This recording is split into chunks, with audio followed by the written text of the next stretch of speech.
ఉగాది నాడు డబ్బు అప్పు ఇస్తే తిరిగి రాదు. ఉగాది నాడు ఎవరితో కూడా వాదించకూడదు. అలా వాదిస్తే సంవత్సరం అంతా వాదిస్తూనే ఉంటారు. ఏడవకూడదు, ఏడిపించకూడదు. సంవత్సరం అంతా ఏడుస్తూనే ఉంటారు, సంవత్సరం అంతా ఇతరులను గేలి చేస్తూనే ఉంటారు, హేళన చేస్తూనే ఉంటారు. జీవితం అంతా కూడా కంగాళిగా చేసుకునే అవకాశాలు పెరుగుతాయి. ఒక్క వస్త్రమైన నూతన వస్త్రం ధరించాలి. కట్టి విడిచిన పాత దుస్తులను ఉగాది నాడు ధరించకూడదు. ఇది ముఖ్యం. ఖచ్చితంగా ఉగాది నాడు తలంటుకోవాలి. కంఠస్నానం చేయకూడదు.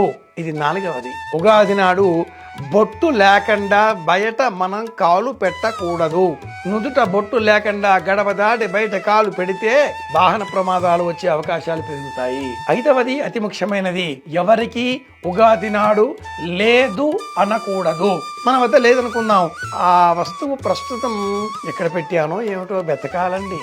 నిండుకున్నాయి, వెతకాలి, తర్వాత ఇస్తాను, కాసేపు అయ్యాక మళ్ళీ ఇస్తాను, ఇలా చెప్పవచ్చును. కానీ లాకేత్వం, దాకు కొమ్ము రాకూడదు.